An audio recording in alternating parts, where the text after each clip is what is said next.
sometimes when people talk about what they want to do, you actually get like the same like chemical reaction to Yeah. doing it. And Yeah. so Dopamine. So I've like stopped when I'm doing something new or cool or exciting or a big project. I actually don't talk about it until Right. it's at a place where it may not be over the finish line, but it's coming to the finish line. Yep. And Yep. Yep. that's something I've like been doing for several years. That's been very helpful to actually get shit done. That's a great point, Nick, because then like the science behind that is that you've already gotten the dopamine spike. So you've told your mind, I completed this. Like somebody who's like, what the most simple example would be like diet. You tell like you should have a support group, like you should have people that know what you're trying to do, but you're now telling everybody. And then it's as if you already did it when it's time to show up. And then we go to the downward spiral of the embarrassment. I didn't do it and all that kind of stuff. So that's a great point. That's really, and you know, when I relate that back, I used to want to be a filmmaker. So you were writing plays, I was writing screenplays at like 13 years old.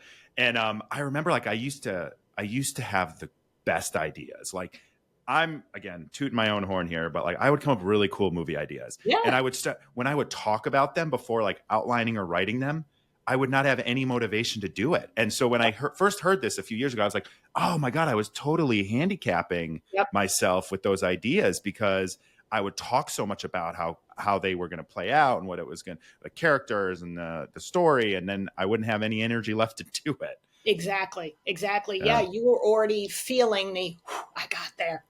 Right. And it didn't happen. But it's a great point. Great point. Yeah. So I want to ask, so you're through your company, your research and everything, you've really looked at genetics as a way to better understand addiction and other mental health conditions. Right. How did you first find yourself in that position where you're like, I want to look at this new technology or new technologies to help better understand and treat people for mental health, because it isn't a one size fits all approach. And I've always, again, like I said this when I was younger, I was like, I'm just wired different than like all of the conventional things that I was being told or prescribed or whatever. And I just remember thinking, I'm like, I just must be wired different.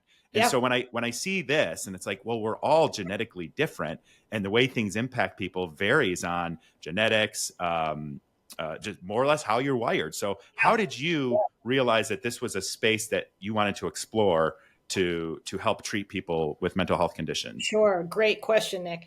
18, almost 19 years ago is when we started the R&D for what we do.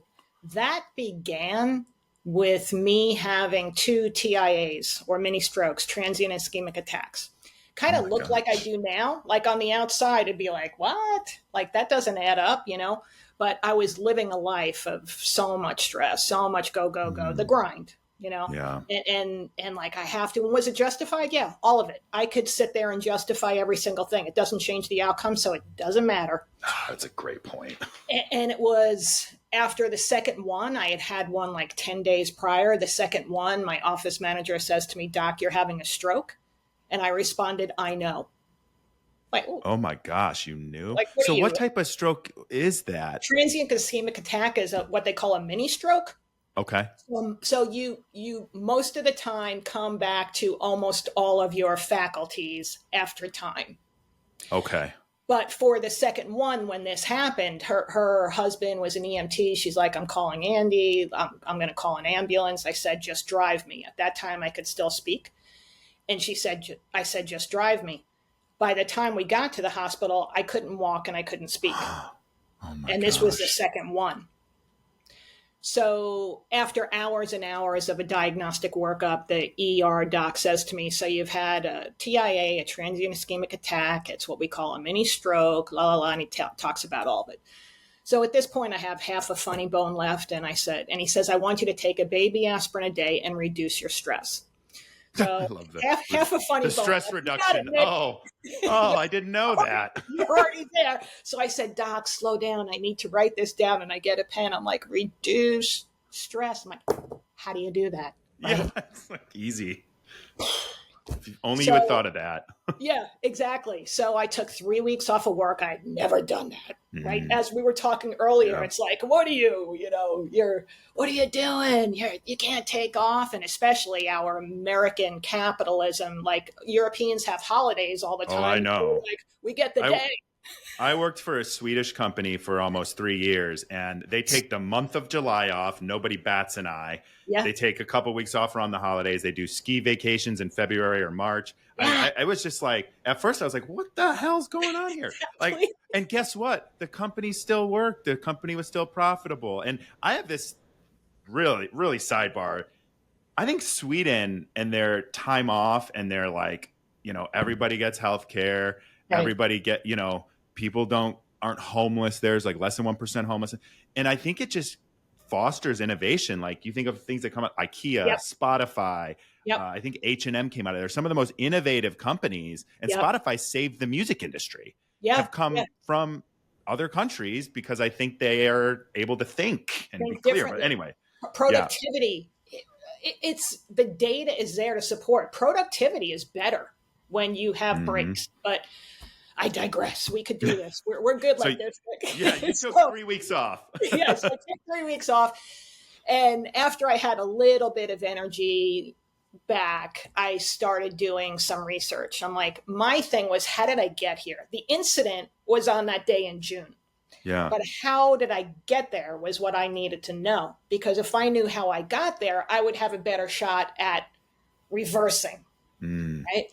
So they reduce your stress, take a baby aspirin a day is like, you got to be kidding me. So, okay. I started learning about these things called neurotransmitters. 18, almost 19 years ago, they were not talked about. Today, Right. we've talked about dopamine, twice already. We Yep. mentioned dopamine, or 3 times. That did not happen then. If I mentioned even the most known of them, serotonin, somebody would look at Mhm. me like I was from outer space. Yep. And People still don't know. it's unbelievable. It's unbelievable. So I became my first science experiment. I was like, Wow. all right, let me see what all of these neurotransmitters, these brain chemicals, and the interaction with the hormones are doing. Cortisol, right? Our stress hormone. Let's see where that's at. So it was literally flatlined. I've never had a patient since that was as flatlined as it was. Can And I ask, at the time, I know people didn't talk about it, but was there science around it at the time and it just didn't get mainstream, or did people not know what cortisol was in the medical field? it was not, it was like, it wasn't talked about. It wasn't Wow. researched. It was like, well, what are we going to do with that? Because we're not going to sell you something as a result. That's exactly right. We don't have a medicine that can. So started learning, and I'm like, all right, so what do all these things mean? What do they do? Started going to all medical seminars on all my weekends. And I'm Were like, you a doctor at this point? I'm Yeah. sorry. Okay. Yes. So on the screen is a case history of somebody with a stroke. I'm like, oh my gosh, my numbers are pretty much Right exactly there. the same. That could be me Jeez. up there. I'm like, wow. Okay. So after that was like, shame on me if I don't now take what I've learned and bring it to the rest of the world. Shame on me. Thank you for listening to this clip from the full episode of Eyes Wide Open. Please like and subscribe for daily clips and new episodes that drop every Tuesday. I appreciate you.